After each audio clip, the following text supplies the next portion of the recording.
10 snin wara li ġiet identifikata ħtieġa urġenti ta' forma ta' ken għat-tempi ta' Ħaġar Qim u l-Imnajdra ġie inawgurat proġett ta' kważi 5 miljun euro. It-teddid ewlieni għat-tempi huma x-xita, it-temperaturi tilgħin u niżlin u l-umdità.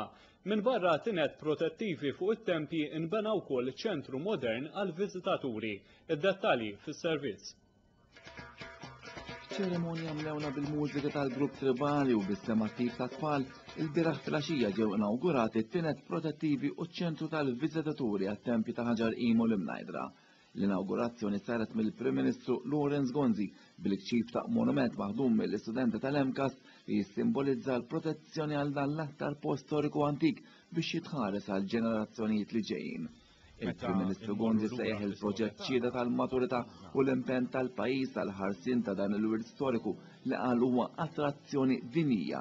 Dr. Gonzi qal li t-tempji ta' Ħaġar Qim u l-Imnajdra jagħmlu parti importanti mill-kredenzjali, l-identità u l-patrimonju ta' Malta.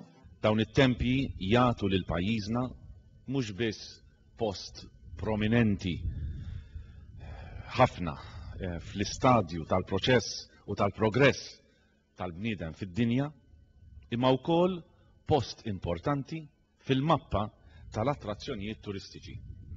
Il-Prim Ministru qal li dan il-proġett huwa wieħed sensiela b'investiment ta' miljuni ta' euro minn fondi lokali u Ewropej maħsuba biex iżidu l-apprezzament tal-wirt storiku kbir ta' Malta.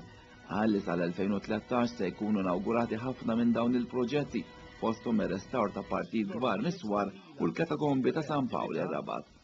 Dr. Gonzi qal li fl-ewwel 8 xhur ta' din is-sena biss żaru t-tempji tal-Imnajdra u Ħaġar Qim ma' 700,000 ruħ.